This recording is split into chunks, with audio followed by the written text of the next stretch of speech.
Today on The State of Us, natural gas shortage sets off a scramble ahead of winter. The oil dilemma. Gas stations face tough, costly choices on EV chargers.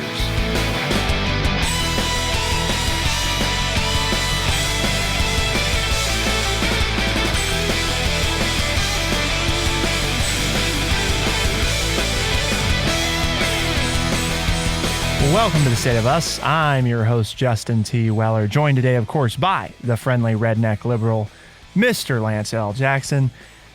And we've got a lot to discuss today. We pretty much always do. I think I say that almost every day. But we're looking at the natural gas shortage, right? This is something that, literally millions, hundreds of millions of people, maybe billions of people around the world rely on for heating through the winter and to power other things, perhaps like stoves and hot water heaters, and even, you might not realize, but also for electricity generation in a lot of cases as well. So very important resource that we make use of, and it looks like those prices could be going up quite a bit.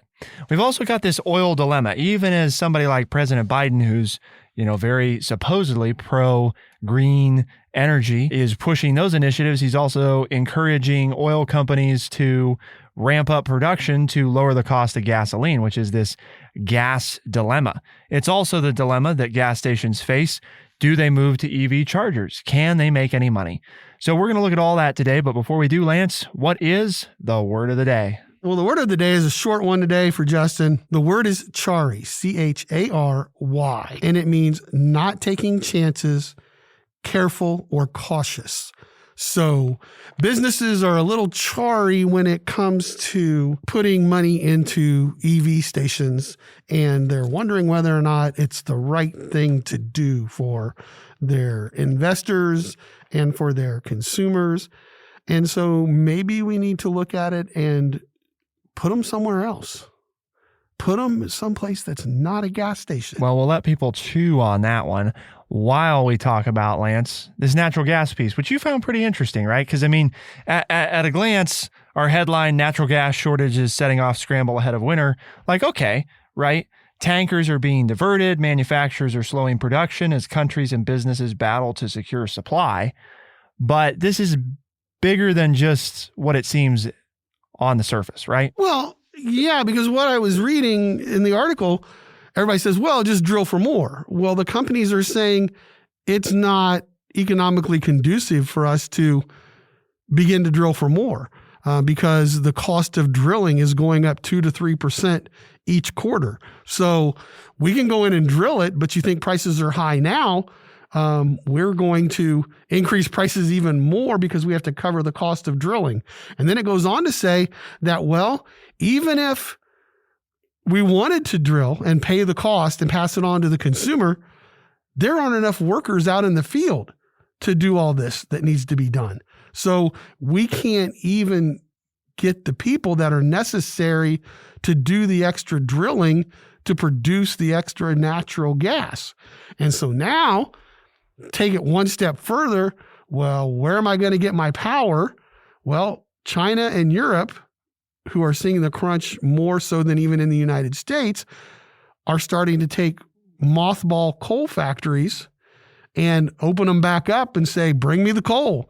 We mothballed these energy sources because it's so bad for the environment. But if we can't get our natural gas supply and you're not going to put any more in the pipeline, so to speak, then we're going to take the mothballs off and unwrap these horrible factories and start running coal again. That's where my mind is I know that it's coming anyway. And I've been told, I've had 2 emails from my suppliers saying, if we get it to you, it's going to cost you more. Now, I did buy in at a certain price for a certain amount.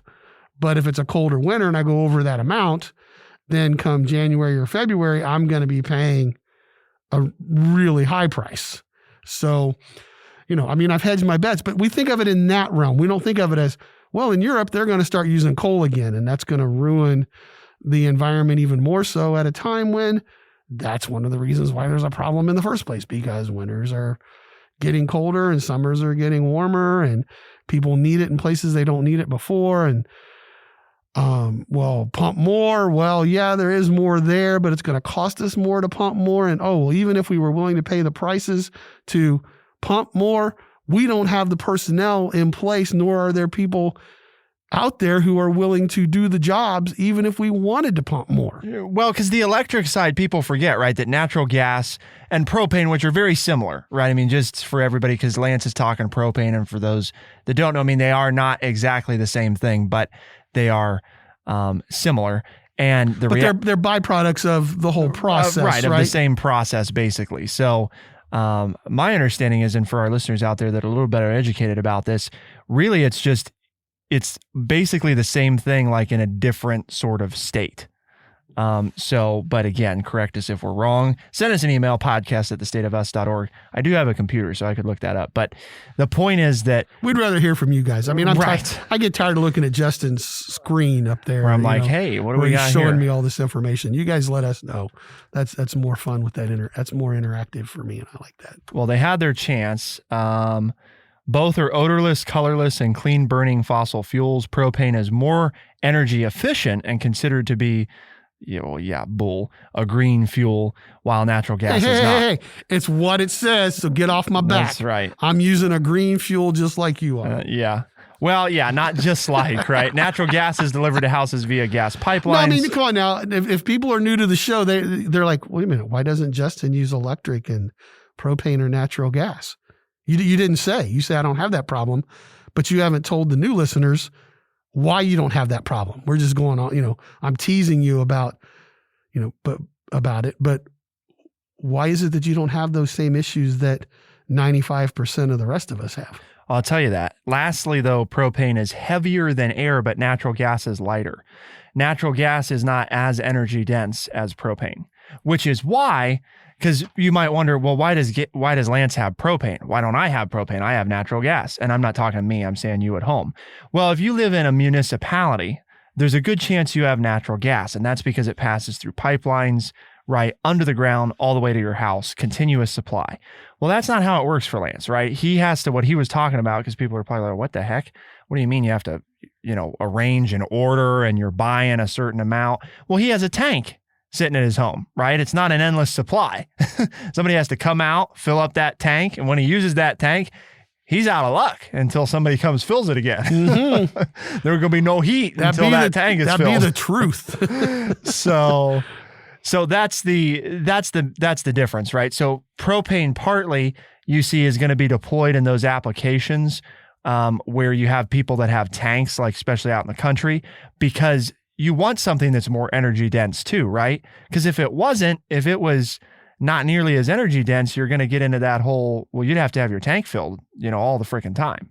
So we're not going to get into too many of those differences, but to answer your question, Lance, when I moved into the house that we have right now, it was built as an all electric house. So there is no natural gas or any kind of, everything in the house runs on electric, right? There's no gas burning going on. But your electric bill would go up because the way the company generates electricity is with natural gas. Well, actually, that's a good question, because Ohio, Ohio has, in terms of energy sources, we do have natural gas, but we have also nuclear is important in Ohio. There's some states, right, where you don't have any energy that's generated by nuclear, but we do. And then we also have, like, if you go to the city of Cincinnati, most of their energy production is from renewable sources of energy, like over 80%. But for most people across the country, even if you have an all-electric house, you're still going to be affected by the natural gas prices because it's used to generate the electricity that you're using. Exactly. Okay. So, but the reason, and then that was where Lance was giving me a hard time about the sun, we have solar power. So our dependence on the electric grid is minute. And you've had that for how long now? When did you guys have the solar panels? We just passed over a year, because on my bill, that you get your bill looks a little different because you get to see your generation relative to your usage. And so we just crossed the point where, what all we had was usage, historical, when you look at the historical time over 18 months, all there was usage. And now we're crossed into those months where we get to see both. Historically, the usage and so you generation. had your first summer of collection. Correct. Yep. Which is typically better in the northern hemisphere, summer is when you're going to collect more energy. Correct. And then You may use it because you run your air conditioner a lot, and I don't, but you also collect more. you're going to collect the most energy, correct, in the summer. And then as we Okay. move into the winter months, the sun is at not quite as favorable an angle, and obviously there's just less daylight. So, I mean, those two factors combined. But the point is, and we drive, and that's the next segment of the vehicle. At my house, we just moved this June to all electric vehicles. So there are no gas powered vehicles that we have. And so, wow, when everybody's complaining with gas at $3 and $4 a gallon, you guys are just pumping into free electricity from the solar panels. Well, let's talk a little bit coming up, though, about the oil dilemma. And the oil dilemma is natural gas, too, right? It's this idea of, well, we want renewable energy, but we don't want natural gas or gasoline to get too pricey. It's like, well, what? How does that work? What do we mean by that? Well, to find out, keep it here on The State of Us, and we'll be right back.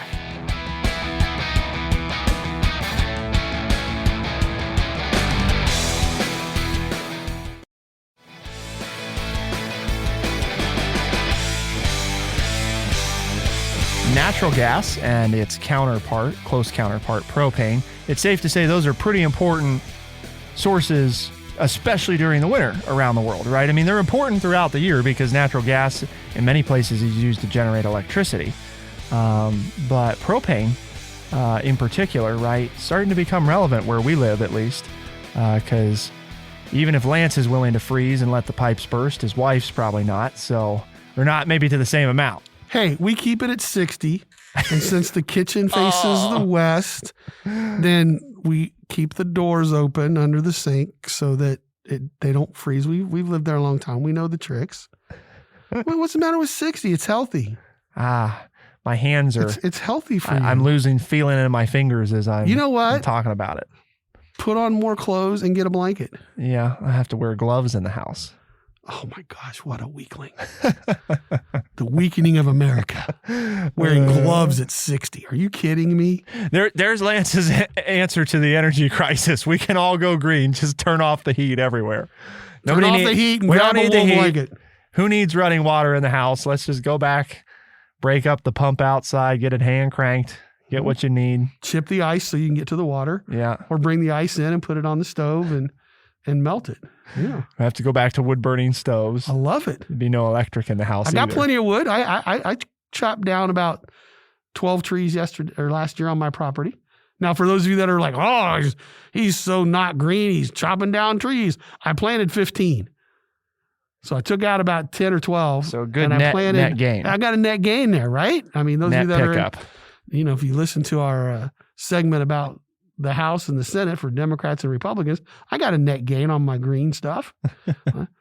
Net positive. Yeah, I got a net positive there. So this dilemma, though, that Biden's facing, right? I mean, and it's not just him. It's any president that's like, oh, yeah, we gotta clean up the environment. And then they turn around and tell the oil and gas companies, right, we got to up supply because people are getting mad because the price is too high. And I don't know. I kind of want to look at President Biden and be like, well, why? Why do we have to do that? Why not let prices soar? Because what people forget, because I hear this all the time, right, which annoys me to no end, well, we're subsidizing green energy, so that's why it's such a good deal. Right. And we subsidize the gasoline at the pump and the natural gas that we burn for electric and heating so that it's such a good deal. So, don't give me that, because now we can talk about not subsidizing anything, but let's not pretend like green energy is the only thing that gets subsidies, because... Okay. Well, now I agree with you there, right? I mean, don't complain about the subsidies that certain industries get, because we're subsidizing most of those major industries as well as our food supply. Right. To avoid the boom and bust. We take care of the farmers, but that's historical, right? We were talking about that earlier. Because we didn't always do that. Off air, because in the 19th century, we had a boom and bust economy. When things were good, there were no regulations. We had true capitalism. And, we had depressions in the 18 teens and in the 1830s and in the 1840s and in the 1870s. and a couple times in the 1890s. And, people were getting mad, and there were, we think we saw some stuff last year, which we did. It never happened in the capital, but there were many major metropolitan cities and industries that had very, the damaging revolts, weapons being used against companies, Carnegie Steel, the railroad companies in the 1880s and 90s. The same kinds of things where, armed guards were hired to protect factories because the workers were revolting. And the government said, well, we got to do something about this. So we got into the 20th century and we said, well, we're going to have an income tax and we're going to tax everybody, because before you didn't have an income tax other than the Civil War, and you only paid taxes on imported goods. So unless you bought imports, you didn't pay taxes for the government. So they said, well, we're going to make it so that everybody gets taxed. We're going to tax their income. And then we're going to start to use that money to socialize business, which is what subsidies are. And what we can do then is we can control inflation, we can control prices, and the people won't get mad, and we get to stay in power. Unless people get killed in the violence and the revolts, and people don't die because they're upset and yada, yada. And so that's where we've been. And, we had the Great Depression in the 1920s, and we had a recession in the 70s. And then we had the Great Recession, about 10, 15 years ago. But that's it. We had 3 versus 5, and only one of the 3 were as bad as the other 5, 200 years ago. So that's what we're doing, folks. So, before you complain about this and, write in and say, well, Justin ought to be, hung out to dry somewhere because he's got green energy and he wants our gas prices to go to $10 a gallon. Well, that's the way it used to be, folks, in America. Okay. It hasn't been since the early part of the 20th century, but that's the way it used to be. And now the government subsidizes everything. So all we're talking about is, if you really want to know what you have to pay for something, you have to get rid of the subsidies. And most of us have never lived that way because the government has chosen to try to control prices through taxation and subsidies. So you pay more in taxes, but you get more in subsidies. Or, you pay less in taxes, then you get less subsidies. And I think too, right, it's important to caveat that not everybody can do what I've been able to do. But at the same time, I would contend that most of the listeners to this show, just based off of what we know about all you out there listening, if you're in a situation where you own a home that's worth at least $150,000 and you have a regular income that lets you make that house payment, then you should be in a position where, not all at once. I'm not saying, next month you go out and replace both cars in your driveway and upgrade to solar. And if you're on natural gas, convert to new HVAC, heating systems and stuff that are all electric. No, you can't do it all at once, but over 5 years, you can make the switch, Now, is it going to be perfectly seamless? No, no, it's not. It's not going to be perfectly seamless. It's not a 1-for-1. There are some things you're going to have to learn. There are a few changes, but I don't know. I can tell you that coming to the other side of it, right? Having been there now for several months, where everything about, my personal existence, not talking about work, but personal existence is in an electric, sustainable, model. I think it's better. And again, maybe that's just, I feel good because, of what you're doing, but I don't go to the gas station.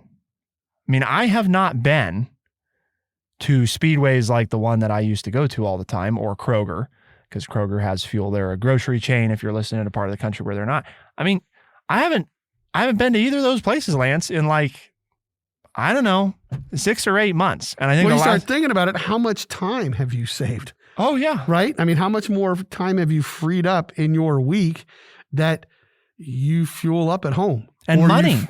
Right. Money. Well, I guess money's a given to me. It should be, right? But I don't think a lot of people realize that. Yeah.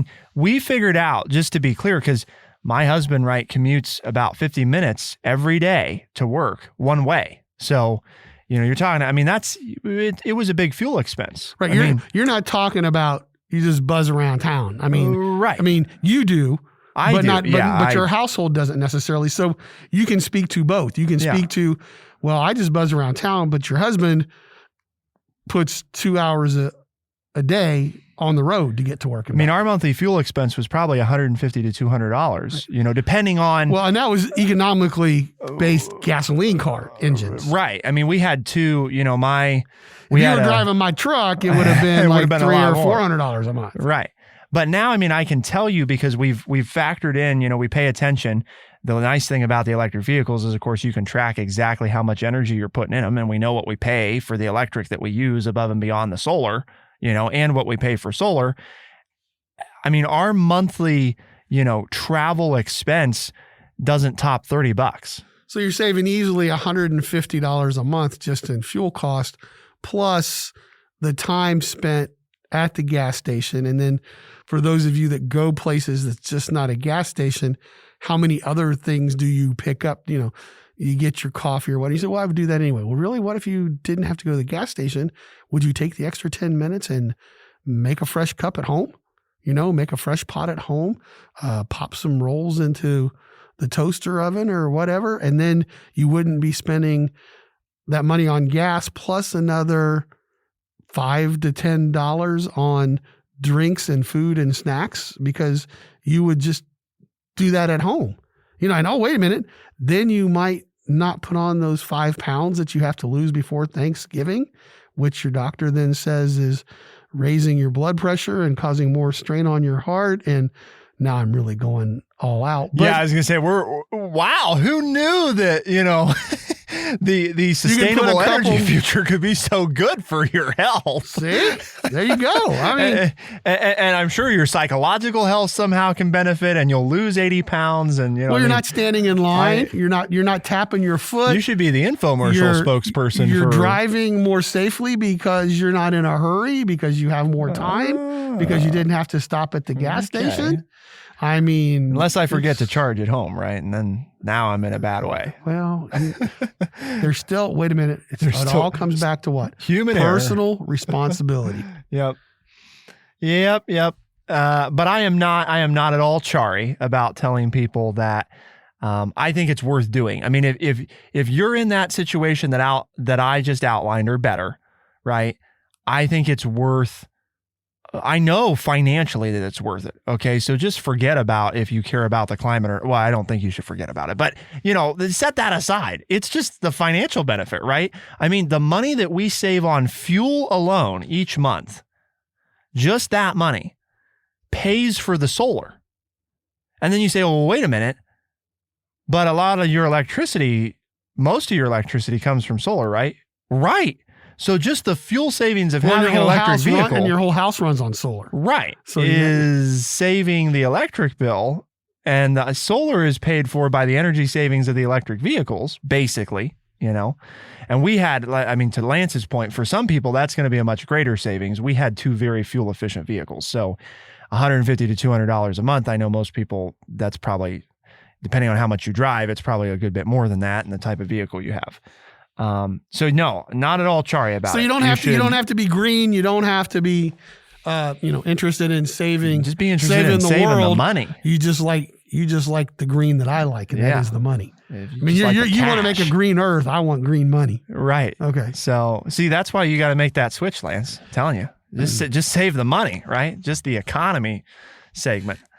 Well, I'm all about saving the earth for the future generations too. I'm one of those people. Well, that's a nice perk, but willing to sacrifice. But I like the green in my pocket. Yeah, if somebody tells me I can almost save as much, $150, $200 a month, that sounds good. Well, then I don't have to have my penny drawer anymore, do I? If I'm saving that kind of money off of fuel, I don't need my penny drawer. Yeah. Well, then see, those are just bonuses then. Extra on then top. Then I can take that into the bank so everybody else can have the change they need. So no, I'm not necessarily saying that we just eliminate subsidies for these things. But I do think we have to think more seriously about, everybody talks about it. If you price these things like they actually cost, people are going to move to sustainable forms of energy a lot faster. Not because they think that the earth needs to be saved, but because it's how people are, If this thing over here is cheaper and more convenient and also happens to be good for the planet, Why wouldn't I do that? I think it's called economical, right? Right. So you can just say economical. Economical. Yeah. Economical. Okay. Southern, northern thing, right? So, or Midwestern. You say chari, southern I'll thing. say cherry. Okay. It's chari. But that's the whole, politicians are going to have to embrace that, because the reality is it's cheaper right now. Generally, right, depending on the vehicle that you buy, you can save money by switching to an electric vehicle. But, you know, it has to get even better. And the way it gets better, there's lots of different ways to do that. So bring down the cost of the vehicle initially, which people are working on. The cost of energy is increasing, which makes it more interesting to own sustainable forms of... And have the parts available to make them. And right. But that's for all vehicles, right? That's not just, we don't just have that. That's not just an electric vehicle problem. That's everybody. I'm just bringing up for the electric vehicles, Okay. but you know. What about gas stations though, Lance? They're facing tough and costly choices. They're like, I don't know about all these EV chargers. I think this is a great, I'm not so I've sure. been looking forward to this segment. I don't know why you kept it last, but I'm excited about Well, the that's third because you were segment. looking forward to it. So it's got to be at the That's end. true. Okay. You're a little chary about my happiness. I think, well, no, see, I just know that your happiness isn't dependent on what I do or don't do. So how's that? I like that. That's true. You're just that independent. That is good. That is a very true statement. Nothing is truer in the fact that Justin does not determine my happiness. Okay. All right. What do you think at home? Let us know. Podcast at thestateofus.org. Yeah. Does Justin determine my happiness or not? Right. What do you think? Yeah. Gas stations facing tough, costly choices on EV chargers. What do we mean? Well, to find out, keep it here on The State of Us, and we'll be right back.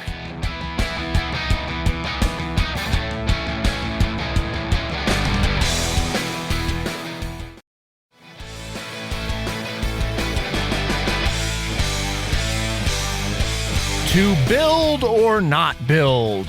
Will they come if we build the electric vehicle chargers? Well, the answer right now is no, probably not, because there's not very many electric vehicles on the road. Well, right. They're saying right now, well, you know, we're not against it, but we don't see a market for it. And so we're all about making money, so we're not going to do it.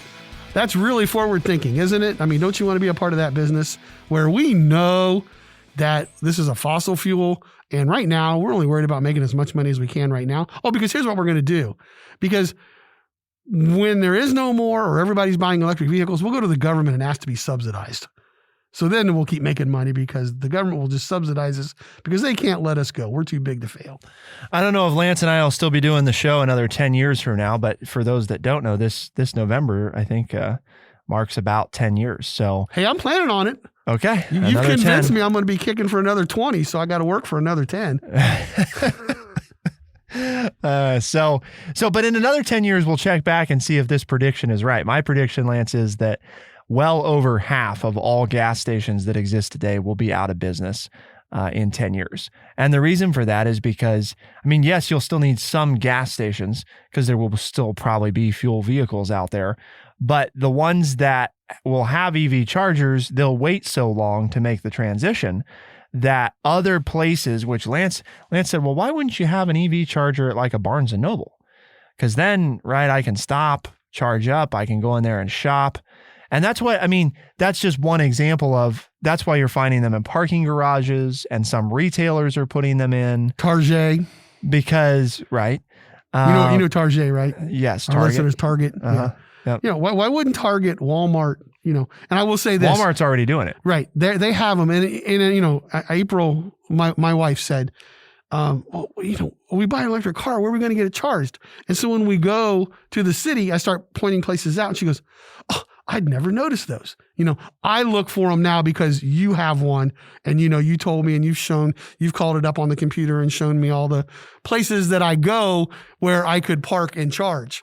That's because most of them aren't found, though, right, in the places that you would typically fuel up your vehicle. Well, and if you go to Walmart, or, you know, you're going to spend a half an hour, 45 minutes, maybe an hour, you know, Barnes & Noble. I mentioned, you know, at the opening of the show, fast food restaurants. You mentioned one where you used to get a lot of your gas, and that was Kroger's. That's a grocery store. So, hey, to me, that's the simplest place, right? Well, they've already figured it out, right? These grocery stores, Costco, these places that have gas stations, that's not their main business. They just provide that as a service to their customers. They already have an individual place set aside where they could just flip all that over to chargers.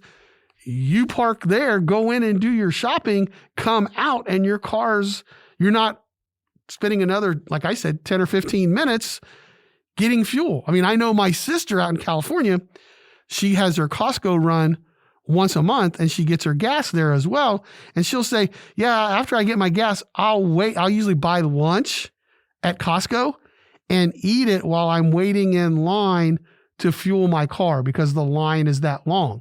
But it's such a great deal for gas that a lot of people do that. Well, why not just have EV refueling stations there? You plug in before you go do your shopping. You come back, you load your vehicle up, you unplug. Wow, you got your gas. I mean, again, am I talking about saving time, right? And here's the health benefit. You say, oh, but those places are, a quarter of a mile from the store. Hey, walk. It's better for your health. You get some exercise. Look at your Fitbit and say, look, I got extra steps today because I had to walk from the fueling station to where I was going to shop. It's not going to hurt you.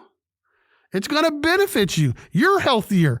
The car's healthier and the environment's healthier. Win, win, win. Ding, ding, ding. Ding, ding, ding.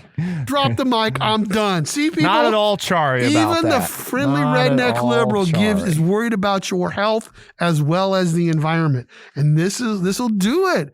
A little bit of walking goes a long way. My numbers dropped, okay? I mean, I've been walking since the pandemic. The one good thing is I'm walking a whole lot more.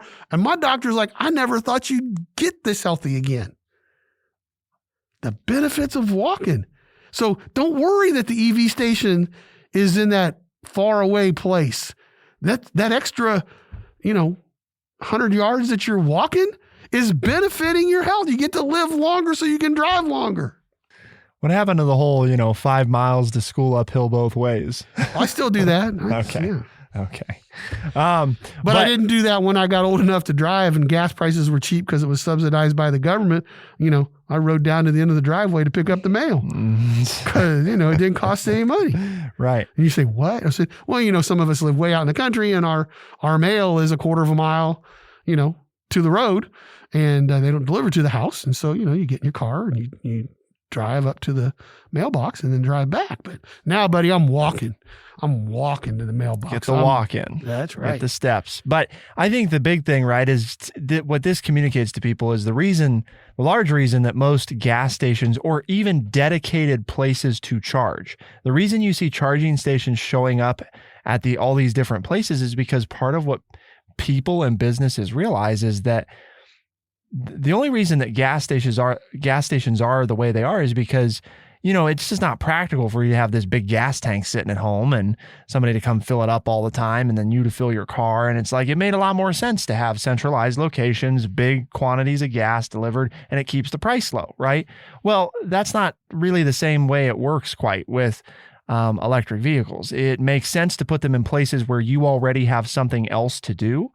And your car has to sit idle anyway, and therefore it can gain energy back while it's sitting idle. You called up parking lots next to the stadiums where I like to go and watch sporting events. It's like, I don't want to be there for a couple hours, maybe 3 hours. I can have my car fully fueled when I get back. Or you showed me the hotel chain that I like to stay at when we're traveling, and they have that perk for customers like me who come in often enough where I can get free fuel as I spend the night and eat my free breakfast the next morning. I mean, there's so many ways. Think outside the box, right? You don't have to. So to your prediction of 10 years from now, so many gas stations are gone.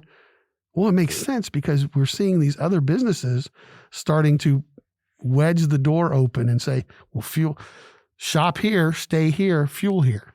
Right. I mean, because again, you think about the only time that you're really going to need maybe a designated place for charging would be on the road trip, which for 95% of Americans doesn't even happen once a year, So again, that's kind of where it's so infrequent that you're going to have them, right? Because I mean, the American dream, baby, right? Lance is driving from, central Ohio here all the way out to California. That's the dream. Well, we got to make sure that dream can still happen. And it can. You can do it right now, by the way, just for everybody's information. In case you didn't know, you could make that trip with an electric vehicle. But the point is, we have to make sure that you can definitely do that given the capacity of cars on the road and all that kind of stuff.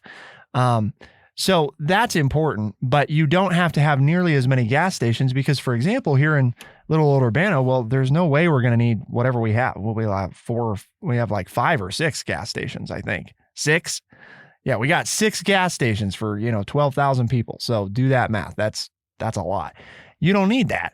We might need 1, maybe 1 for people that are passing through that need to charge. But most people not going to need that because they're going to charge at home.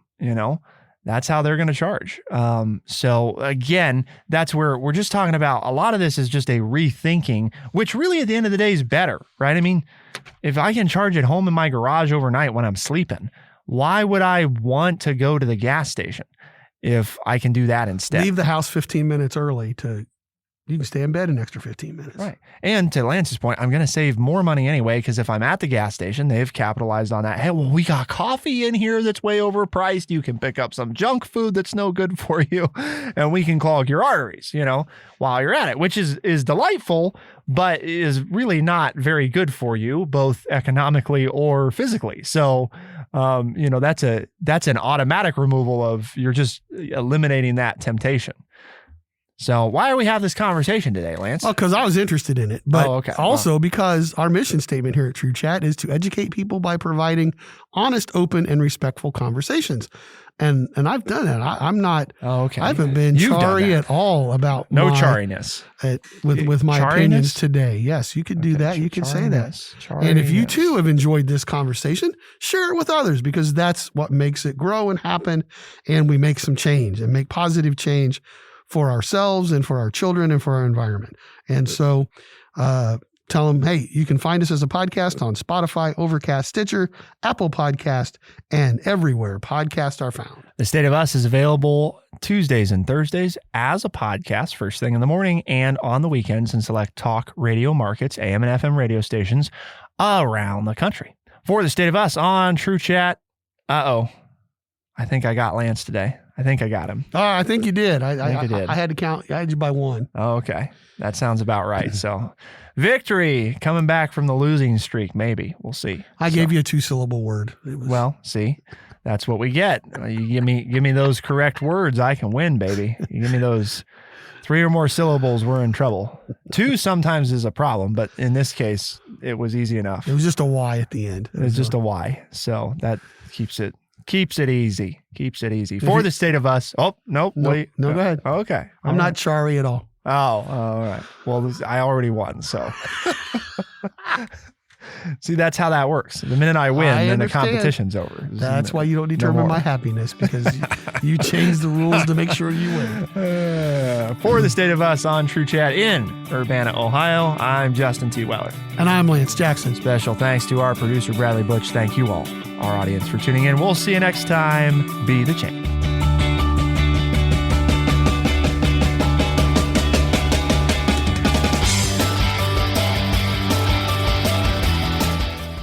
Be sure to check out our website, thestateofus.org, for books, articles, and all the ways to tune in. thestateofus.org.